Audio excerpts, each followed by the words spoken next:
So because the Banting diet and LCHF and Professor Tim Noakes have attracted a fair amount of controversy and emotive rhetoric and argumentation recently, I thought I'd take the temperature down a notch and title this talk, "Is Noakes the North Korea of Epistemology?" Now, that might not mean what you think it means. I mean, I'll get back to that in a moment, but let's first, for those of you who aren't aware of what epistemology is, let's just briefly recap that. We're talking about a theory of knowledge, or the ability to differentiate justified from unjustified propositions. So if we want to know what's worth believing, what's worth taking seriously, what kind of evidence is sufficient for a conclusion, how we weigh evidence, all of those sorts of things is, in summary, what we mean by epistemology. But so, back to the title. Now, if we're asking, is Noakes a propagandist who leads a repressive state? Of course the answer is no. And also, I'll draw Betteridge's law of headlines to your attention, which says that any headline that ends with a question mark can be answered with a no. So, of course, I'm being mischievous. I don't intend to say that Noakes is the North Korea of epistemology in certain senses, but I do want to say that he is problematic in terms of epistemology in senses that are germane or that are relevant, in the sense that marketing seems to often take priority over the message. So in other words, there's a little bit of a massaging of the strength of evidence. There's a little bit of salesmanship trumping science. As I say, marketing often takes priority over anything else. Now, that's perfectly understandable to some extent, but as I'll go on to explain, I think that there's a balance that needs to be struck between treating the science responsibly, being responsible in terms of the science, and how far you're able to go in terms of potentially misrepresenting data and misleading the public. But before I go on to that, I just want to illustrate or discuss a separate point, which is that the analogy between Professor Tim Noakes and Kim Jong-un in this case is not meant to make any claims in terms of their relative levels of sincerity. I think that Professor Noakes gets lots of unfair abuse on social media in terms of things like his motive and that he might be inspired by profit. I don't make any such claims. I think he's utterly sincere. I think that he's certainly intending to help the nation and the world's health, and I think that he genuinely believes what he's saying. So all of that abuse that he receives with regard to claims regarding profit motive or being deceitful or whatever it might be, I think that abuse unjustified and deplorable. The analogy here is just serving to make the point that the North Korean press regime has the habit of making hyperbolic claims, and Kim Jong-un for appearing in various baroque, grandiose, and sometimes merely perplexing situations to support his narrative, and I think those are the respects in which Professor Noakes is similar. So as I say, it's not about sincerity. What it is about is what I'm going to describe to you as motivated reasoning, which you might want to understand as confirmation bias turned up to 11. Those of you who've watched This Is Spinal Tap, that wonderful documentary or mockumentary, will get the reference. Motivated reasoning is as I say, confirmation bias turn up to 11, and confirmation bias is our predisposition for taking evidence that confirms what we already believe more seriously than evidence that disconfirms it. Okay, so we tend to discount contradictory evidence or disconfirming evidence and place more weight on things that we would like to hear, things that we would like to be true. What motivated reasoning adds to that is a substructure or foundation whereby you develop background rationalizations to justify holding beliefs that others think are false, or at least others think aren't settled conclusively at this point. So the motivated reasoner might see conspiracy, where you and I just see disagreement, and that they might then react defensively to contrary evidence, dismiss it out of hand, accuse you of bias or prejudice, etc., rather than respond to it on its merits. And where I think Professor Noakes is guilty of this kind of motivated reasoning is in terms of this meta-narrative he's constructed of him being misunderstood and a maverick and somebody who is in a sense the subject of pressure to silence him, big pharma, big ag, all of those sorts of things, where he's this poor misunderstood maverick who nobody's giving a chance to express his view. Now, just as a background point, just notice the absurdity of that. Here we're talking about an A-rated scientist with all of the accolades one can garner in South Africa, with enormous access to media, with quite a large cult following on Twitter, around 50,000 followers. And I think in that sort of situation, it's a little bit ironic to be claiming that you're not able to garner much attention for your point of view. Now, as I say, it's about motivated reasoning and confirmation bias. And here's an example. Criticism does cut both ways, but you can't get to ignore what you consider not to be evidence. My main thesis in this talk is going to be that there's a certain language and character of science, and that regardless of any debate on the virtues of the Banting diet or the LCHF diet or paleo or whatever it might be, which I'm not going to talk about. I don't actually engage on the scientific merits of the debate, and that's perfectly legitimate. I mean, as I was trying to explain to one of Noakes's pet journalists on Twitter the other day, there might be various issues at stake in any kind of debate, and there's no obligation on any participant in that debate to focus on the issue that his or her opponents would prefer for them to focus on. My concern is simply about logic and argumentation. And so, as I say, regardless of the facts regarding Banting, there are better and worse ways to both do and to communicate science.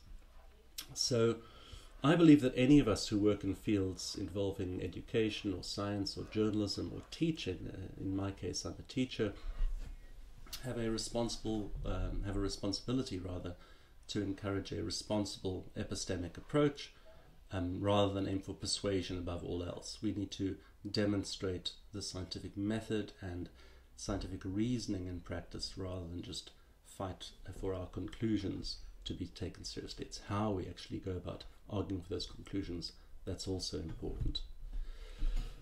So that responsible epistemic approach I'm talking about is objective regarding the data or the evidence. It doesn't engage in motivated reasoning wherever possible.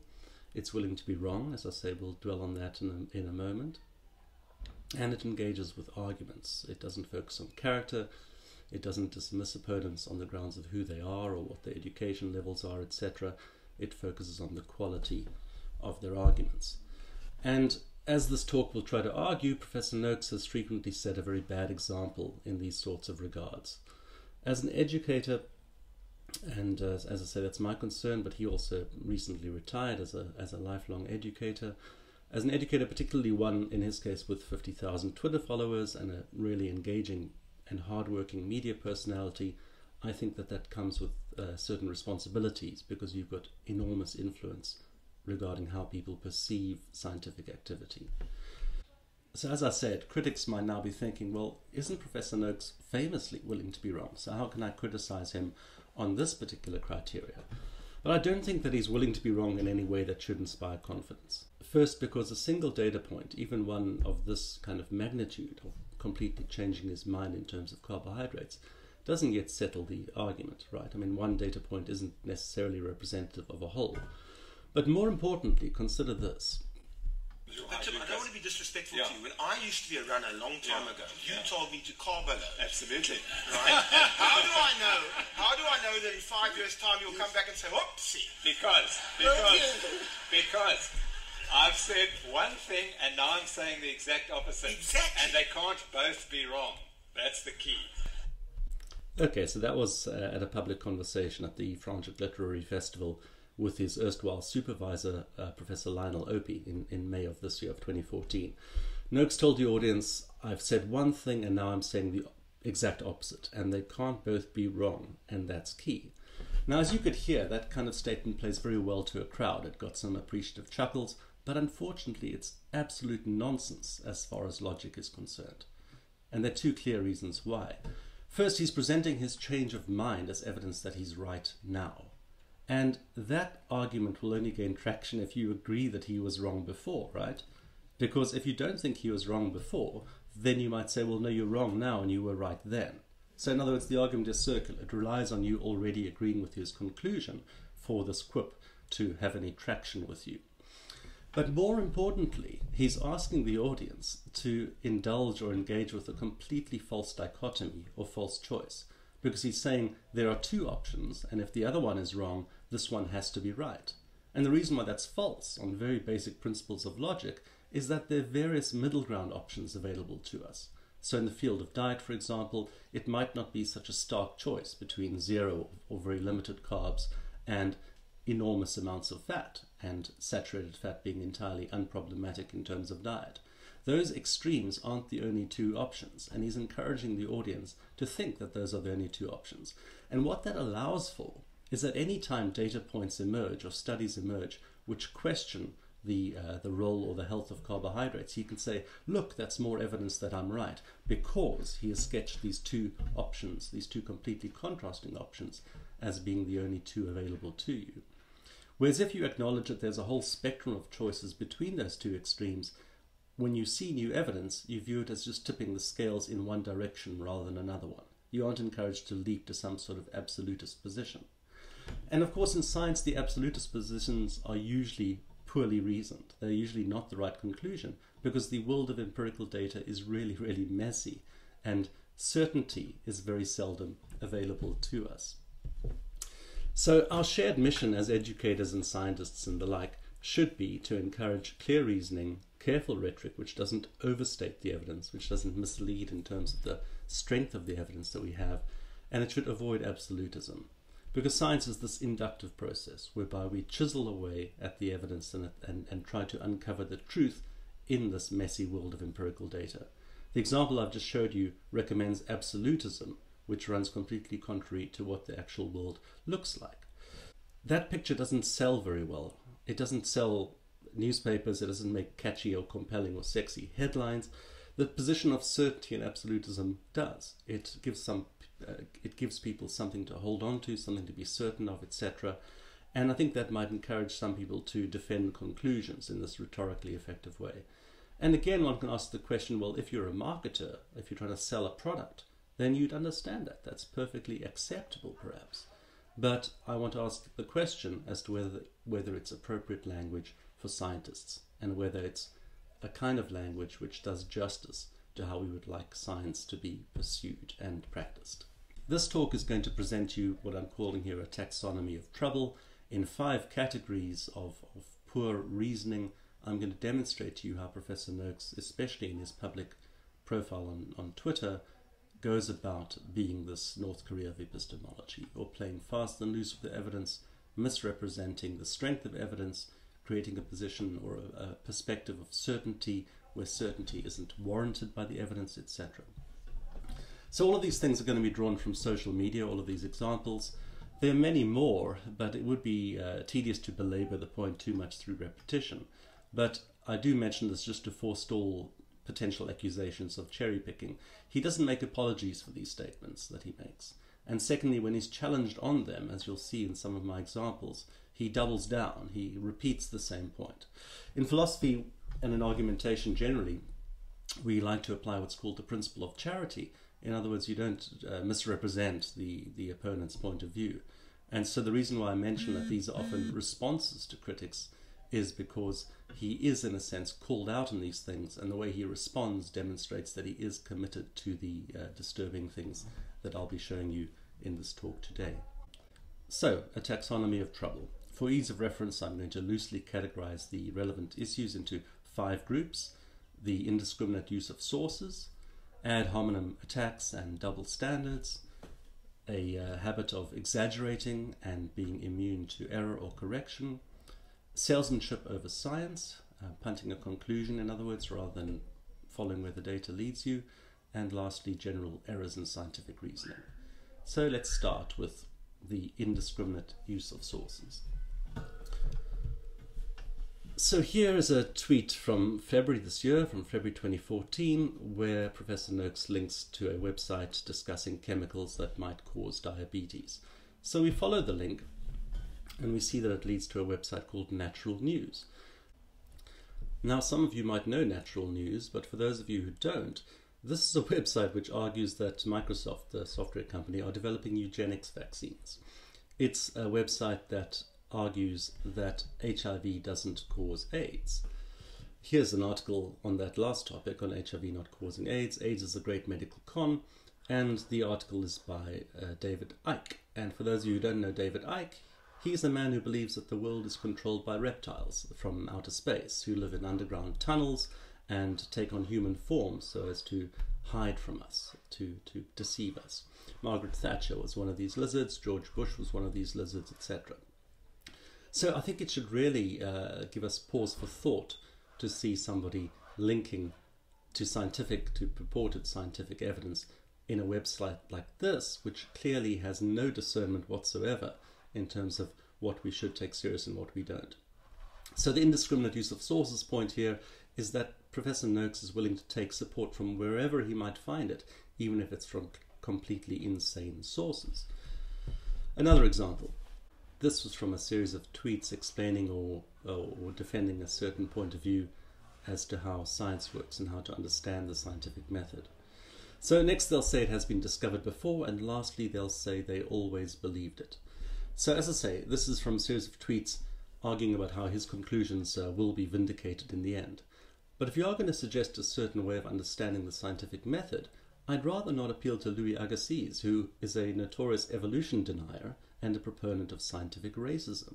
So again, that's a lovely soundbite, but the model of how science should work, this fellow is not an authority on it, in the sense that he, in light of the clear evidence in light of the clear evidence for evolution, and in light of the very poor evidence for scientific racism, this is the kind of person who clearly doesn't have a very good handle on how to reach justified scientific conclusions. And thirdly, a tweet recommending that somebody read Weston Price, and Weston Price believed that the superior nutrition of traditional societies protected against TB, and that we need LCHF, HIV and TB trials. Now that's all fine, we surely do need more trials than just about anything. My concern here is with Weston Price himself. Weston Price was a so-called holistic dentist whose treatments included homeopathy, and hopefully you'll all know that homeopathy is complete bunk. So again, Weston Price is not a good example of a scientist. He's somebody with great question marks behind his name in terms of his credibility. Secondly, the Weston Price Foundation carries numerous articles on things like how vaccines cause autism, which, as we know, is also thoroughly debunked. The Weston Price Foundation has a board member called Joseph McCurler, who some of you might know, and Joseph McCurler is the subject of numerous FDA warnings for misleading product labeling and making unsubstantiated claims regarding the products that he sells. So that just gives you a brief indication of how Professor Noakes is willing to take support from wherever he gets it, because I think he knows that people don't necessarily pay much attention, and I think also he's guilty of not paying enough attention himself. He sees a tweet or he sees a soundbite that he likes and just retweets it or endorses it. I mean, he needs to realize that he gets read as endorsing these things, even if he doesn't endorse them fully, because the world of social media moves very quickly and people often don't dig down into the resources or into the links. So one needs to be a bit more careful about what one endorses or is perceived to endorse. The second part of the taxonomy of trouble relates around ad hominem argumentation and double standards. For those of you who don't know what ad hominem argumentation is, it's playing the man rather than the bull, or playing the person rather than the bull, basically ignoring the argument in favor of some sort of personal attack on the person who makes the argument. So, starting on a very sound note, I certainly agree with Professor Noakes when he says this: my advice, play the bull, not the man, and you will go far. Exactly right. The logical fallacy of ad hominem argumentation tells us that it's fallacious to attack the person because what they say might be true or might be false, regardless of their character or their personality or whatever it might be. And secondly, it really is just rude to attack the person rather than their argument. And thirdly, it's a way of insulating yourself against error. Okay, so you dismiss somebody's arguments because you don't like them. That means you don't have to think about their arguments. It takes away the responsibility to allow yourself to be challenged. So given that that's true, what about tweets like this? Obese dietitian from the British Dietetics Association tells us on BBC News that Malhotra is wrong. I'll believe her when she loses weight. Now that's a classic example of ad hominem argumentation, because the dietitian in question could be right or wrong no matter how obese or not obese she is. Her arguments and the quality of her arguments have got nothing to do with her weight level. Noakes here is just insulting her as a way to discredit her, as a way to delegitimize her point of view. He did go on to offer a half-hearted apology for this. But as you'll see, that didn't stop him from doing it again. Here's some other examples. Other responses to critics, he says, I don't understand why you pay any attention to Dr. Witt, who has absolutely no qualifications in this field and is a few years out of medical school. Okay, so the few years out of medical school tells you that this person is young and immature and therefore can't be right. Okay, so you're picking on somebody. Now, of course, it's possible that somebody with less experience gets something wrong more often than somebody with more experience, but it's not guaranteed. So this isn't a reason to dismiss an argument. Secondly, absolutely no qualifications in the field. As many critics have pointed out, Professor Noakes is very well qualified in sports science, not so well qualified in nutrition himself. So this is quite an ironic criticism to label at Dr. Witt. And then on Anthony Dolby, a more recent critic, Noakes said the doctor who said that happened to weigh 120 kilograms. So the Catherine Collins example that I just showed you about the obese dietitian, or I'll believe her when she loses weight, his recognition or purported recognition of having made a mistake there hasn't stopped him from doing it again. And here's another amusing thing. In another tweet he says, that happens when the truth is not on your side. I've yet to meet an obnoxious low-carb, high-fat advocate. And here the prescription might be to look in a mirror, because these tweets are quite obnoxious. And it's ironic again that somebody who is willing to be abusive on a personal level like this can claim that there aren't any obnoxious LCHF advocates. These tweets are obnoxious and they are unfair and uncharitable, and on the same reasons, on the same grounds that Noakes is saying people shouldn't do this, he should not do it himself either. The third category in the taxonomy of trouble is Professor Noakes' habit of overrepresenting the strength of evidence he has and immunity to error.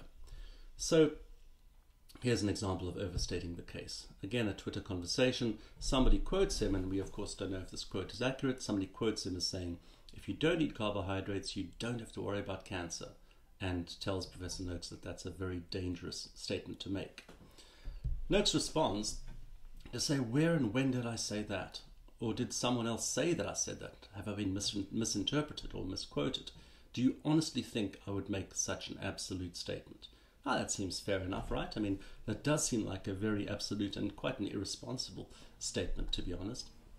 So, let's see. If you're insulin resistant, you do not have to get any disease whatsoever. If you eat a high-fat diet all your life, you will not develop diabetes, you will not get cancer, you will not get dementia. That I can guarantee you.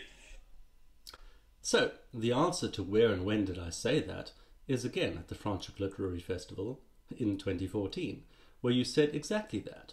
And do you honestly think I'd make such an absolute statement? Yes, I do, because you did, and I've just played it for you.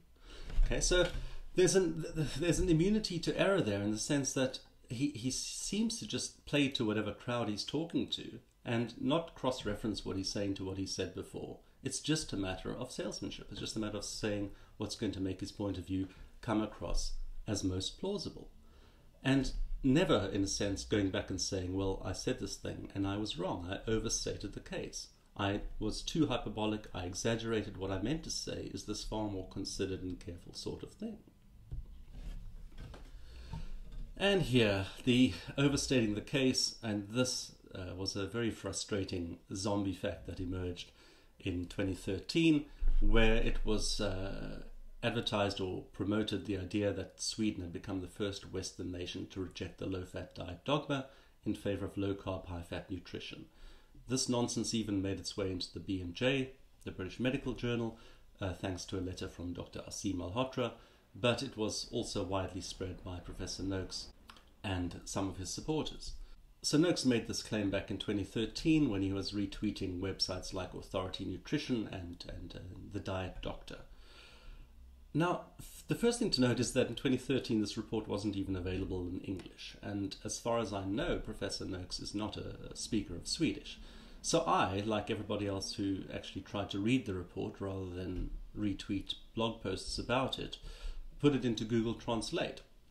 And the Google Translate version of the Swedish seemed to indicate no such thing as what that headline was saying.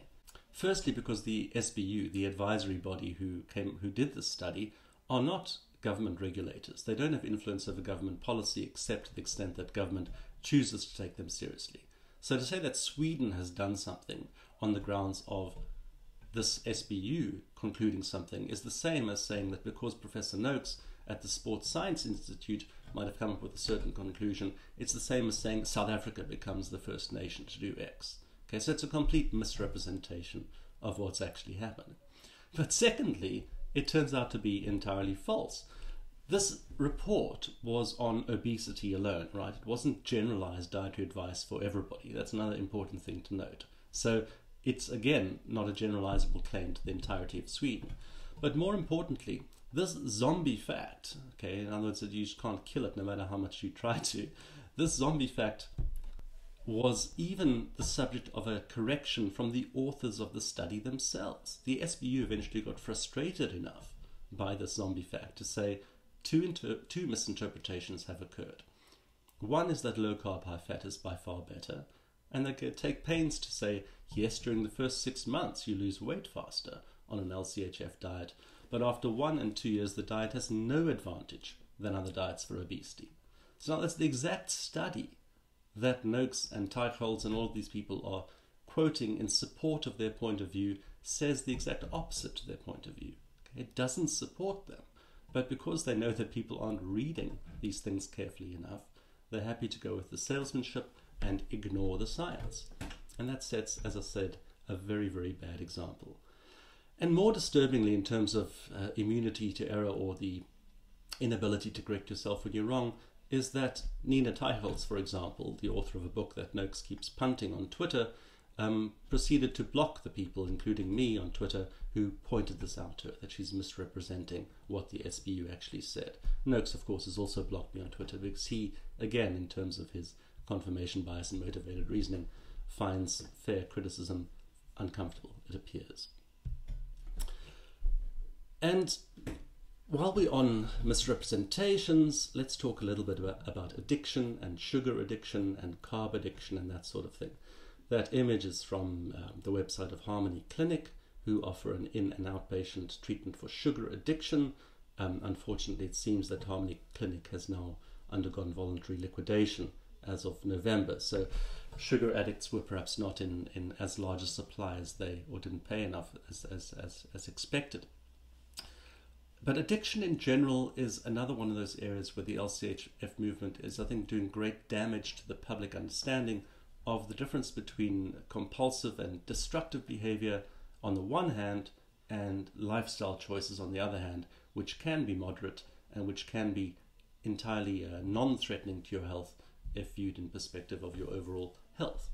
So the point is that addiction could mean various things. It could mean compulsive behaviors, it could mean behaviors you've got no control over, like a heroin addiction or something like that, although as if you look into this more carefully, there's an enormous amount of volition even in strong addictions like that. But the point is that they run a spectrum from simple behavioral disorders to physiological addiction.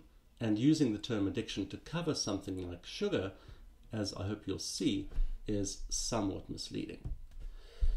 So from the real meal revolution, a final blow to the gut, because carbs are nutrition deficient and often packaged with salt and sugar, you feel the need to eat more of them, thereby putting yourself in a near perpetual cycle of weight gain, unless, of course, you break the addiction. Okay, so that's threatening language. You are potentially going to become a victim of this addiction unless you watch out, and that again gives you a way in to sell this lifestyle of avoiding carbs entirely.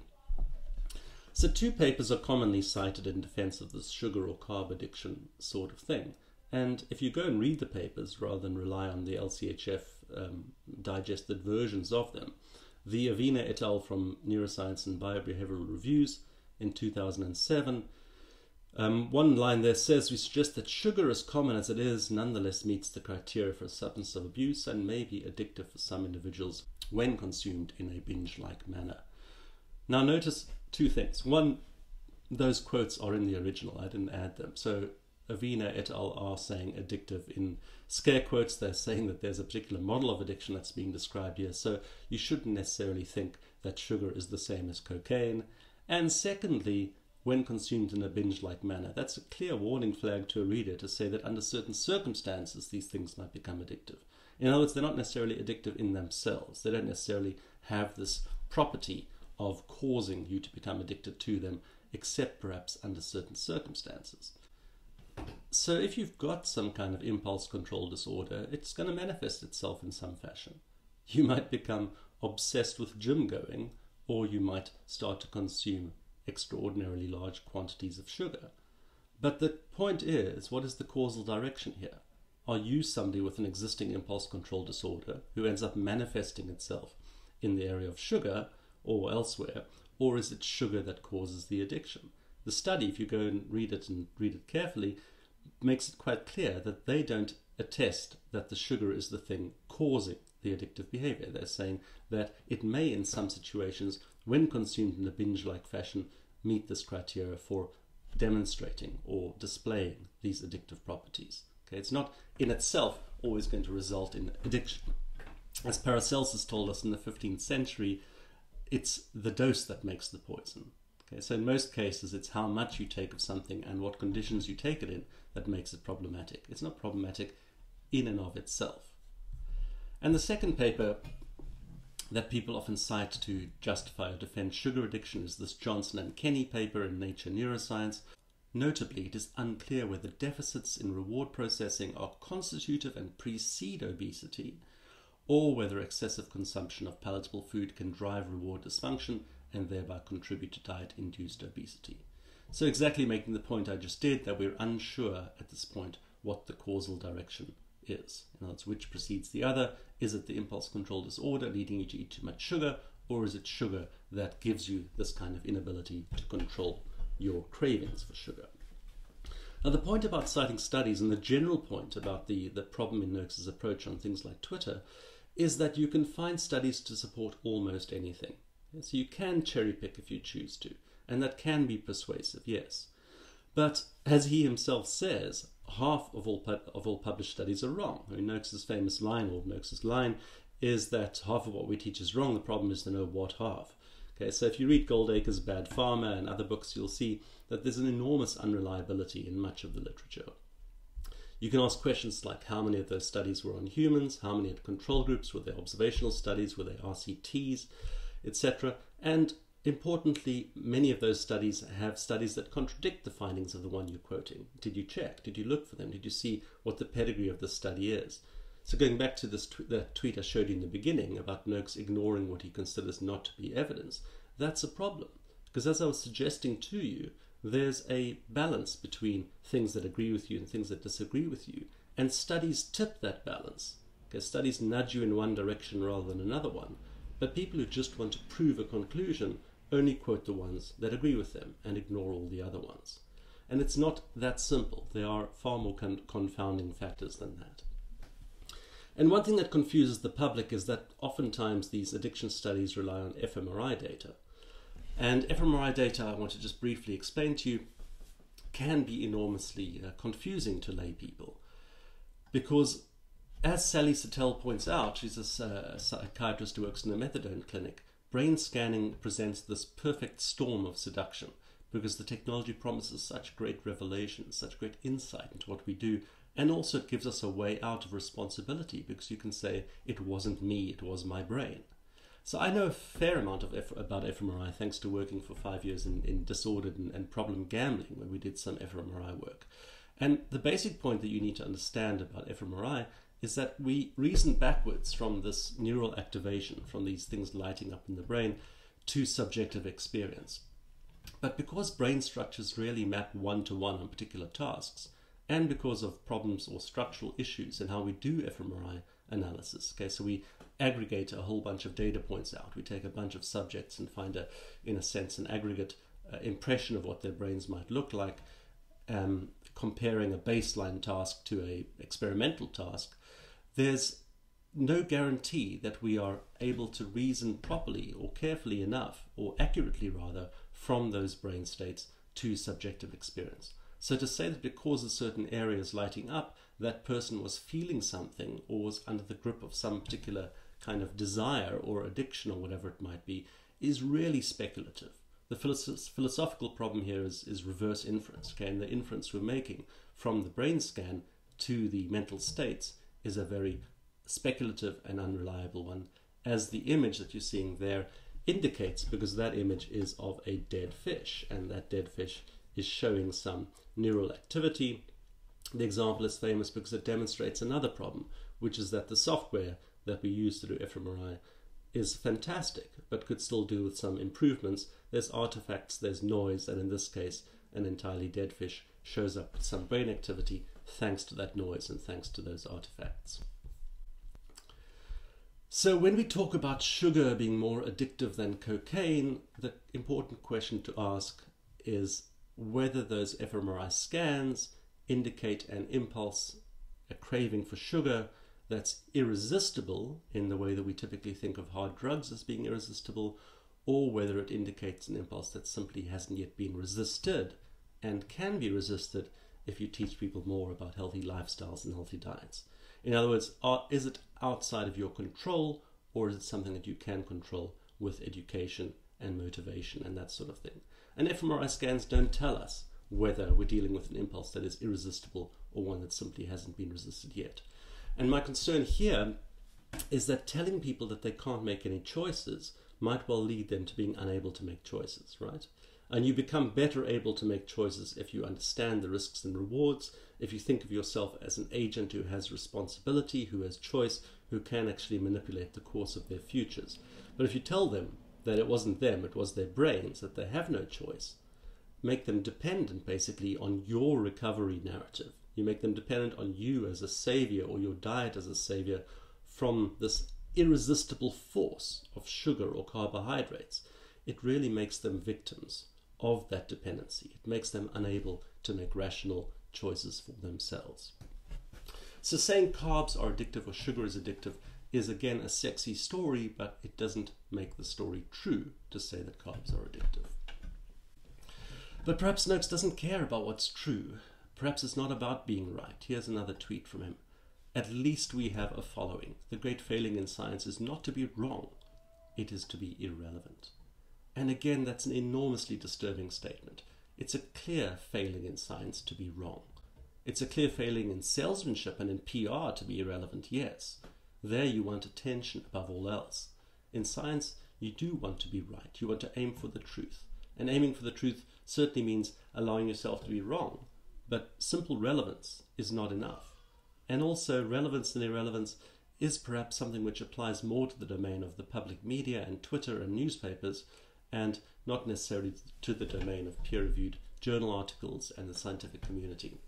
Their following is in a sense misleading, and there we talk about the community of science and your ratings and your citation counts and so forth.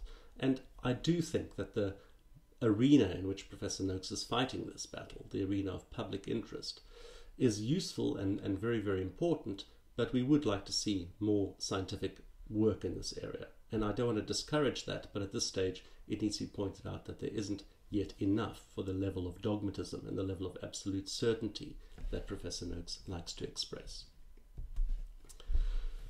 So then the second last category of things, of this taxonomy of error, the idea of salesmanship trumping over science and salesmanship trumping sensitivity.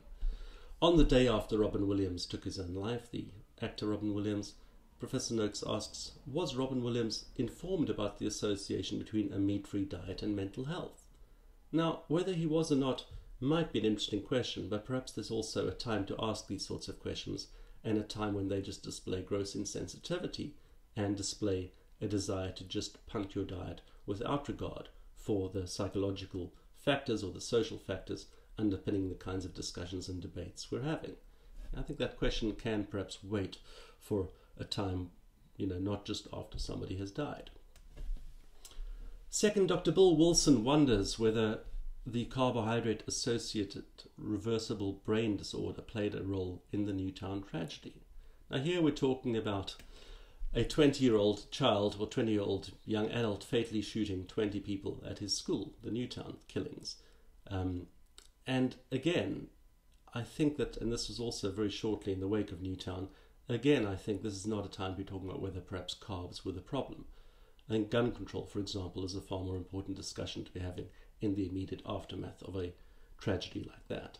So, salesmanship over science. Here, if you are one of the people who are victims of these sorts of tragedies, I think you could justifiably think that this is grossly insensitive and betrays a failure of humanity in favour of a certain attempt at salesmanship.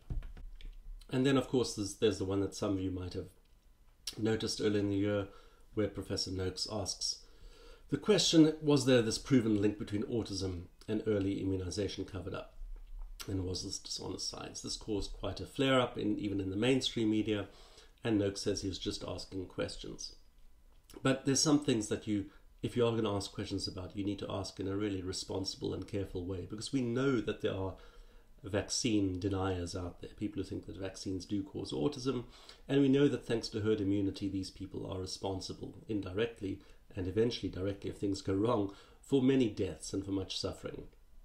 So any responsible medical practitioner should not be casting doubt on the efficacy of vaccines unless they do so really carefully and in a very controlled context, not to 50,000 Twitter followers. That's the first point. The second point is that the links here come from vaccine autism conspiracy quack websites, and secondly, they refer to journal articles that had been retracted many years previously to this Noakes tweet.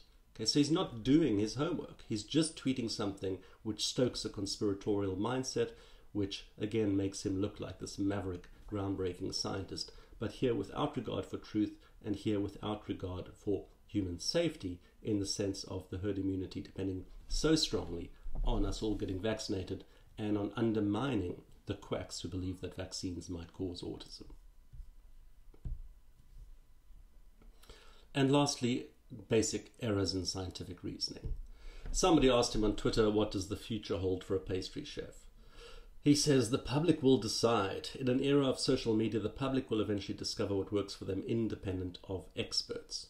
If you read the Christmas issue of the Big Issue, the magazine you can buy in the streets of Cape Town, you'll see an extended treatment of this theme by Professor Noakes, where he says that one day we'll basically get our medical advice from the internet, from Twitter and so forth. And experts, people like him with degrees and so forth, will become more and more irrelevant. I find it disturbing that somebody who's spent their lives perfecting or working in a direction of scientific inquiry can so casually dismiss expertise.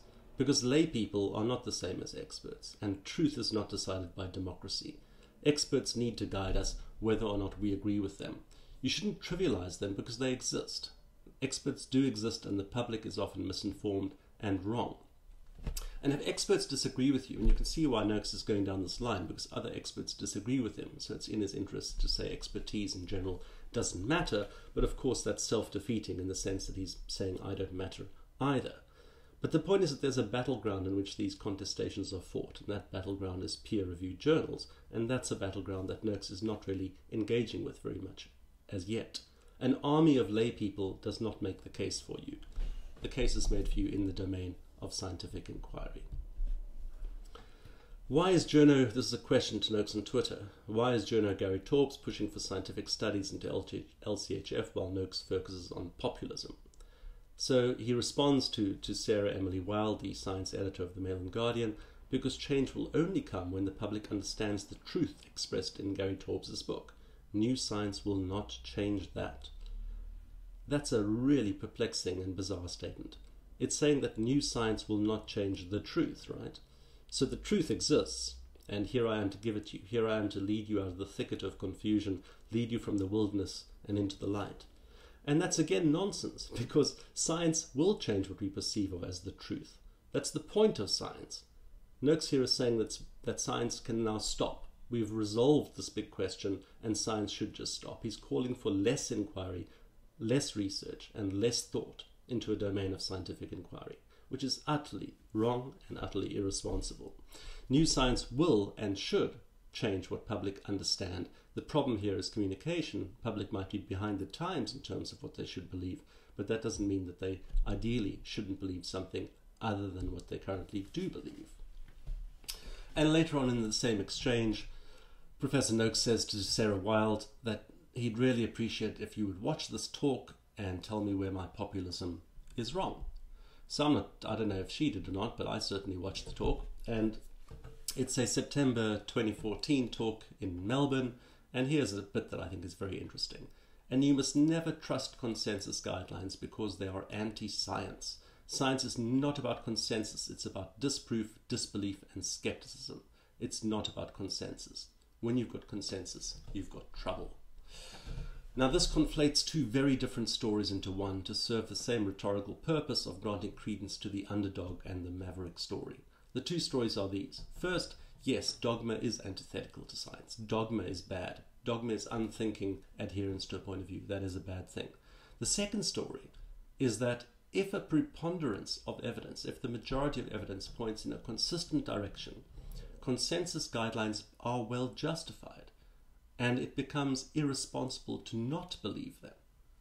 It would only be irrational or inattentive or conspiratorial people who would not believe in a consensus where that consensus was grounded by the best available evidence and where it was reached accurately, objectively, fairly. Take the simple example of our consensus that the Earth is roughly round. I mean, that's something which only a fool or a conspiracy theorist would deny. Okay? So consensuses come in different flavors. They come from dogmatic sorts of ones where you're forced to believe something, and from ones that are arising out of good reasoned consideration of the evidence. And the second sort of consensus is exactly what you should believe, and it's not a problem. So in the second story, the good kind of consensus, you'd have been rational to believe in the conclusion in that consensus, even if it later turns out to be false, because that's how science works. When the better evidence comes along and tells you that that consensus was false, you then change your mind. And again, notice the irony here, because Noakes has appealed to exactly that mechanism, in the sense that he used to believe in a consensus story. Now he thinks that LCHF is the way to go, and he would like for that to become consensus. You don't sell best-selling cookbooks and have this enormous Twitter campaign and general media campaign for something unless you want it to become consensus. So in Noakes' own words that you can see there on the screen, he doesn't want his own point of view to triumph in the end. He doesn't want it to become consensus, because then it's trouble. So this is entirely irrational, and entirely impossible to square these two kinds of ways of thinking about the world. Consensus guidelines that engage out of the right sort of process are exactly what you should believe. They aren't a cause for suspicion. Science is, of course, about disproof, disbelief, and skepticism. I don't argue with that whatsoever. But the point is that the disproof, disbelief, and skepticism can give rise to a new consensus, which then itself should be subject to further inquiry. But sometimes a consensus is entirely appropriate and is the right thing to result in, is the thing that we want in a sense. So, to put it another way, the simplest way rather, Noakes would like for it to be the case that medical practitioners and educational programs and so forth see the light and teach the same message he professes. He'd like his own views to be the basis of a new consensus because he believes that the existing consensus is wrong. Now, true, when you've got dogma, you've got trouble. And when you've got consensus, you might have dogma. But it's not guaranteed that if you've got consensus, you've also got dogma. You might only have a bunch of responsible scientists and people agreeing that yes, that's what the majority of the data imply, and until we learn something to overturn that view, that consensus, any rational and intelligent and responsible person should adopt. So in short, again, while this quote can play as a sexy soundbite for undercutting received wisdom, it's another instance of Noakes playing scorched earth with the understanding of the scientific method. Now, he might say that public health concerns are too significant to care about philosophical niceties such as these. But as I said to you at the start of this talk, perhaps a tipping point or a line can be drawn between the extent to which it's possible or permissible to massage the evidence and to be a salesman and responsible scientific practice. I think he's crossed well over the line. You might disagree, but I think that if we are speaking as a scientist, then we've got a responsibility to be more careful. If we're speaking as a newspaper journalist, we also have a responsibility to be more careful. But if we're publishing for Heat magazine, or if we are trying to just grow our Twitter followers, perhaps we don't. And the question is, what sort of a person do you think you should listen to? Or what sort of language do you think you should listen to in terms of your health and nutrition and science? In conclusion, 2 tweets that show the best and the worst of Professor Tim Noakes. First, many of my most vocal critics think science is easy and definitive. It is nuanced and complex. Indeed, it is, and I wholeheartedly endorse the sentiment. It is nuanced and complex. And I wish he'd take his own counsel on these matters. The worst, overlooked, if I'm wrong, all that suffers is my reputation. If the diet heart hypothesis is wrong, billions suffer. Scary responsibility. Scary responsibility indeed. And this is the worst in that the consequences of Noakes being wrong are far more acute than what he sketched here. The logic is entirely circular, in that what he's defining here as being wrong simply ignores all of the harms that critics say might result from the high-fat diet. If he's wrong, all that suffers is not just his reputation. Okay, so if his critics are correct, all that suffers is everybody's health who subscribe to his diet. He's just pretending that that alternative doesn't exist in favor of, again, another sexy soundbite. He's assuming he's right, even while speculating about the consequences and what they might be if he's wrong. So, even Noakes' supporters need to take some of these points, or all of these points hopefully, into account.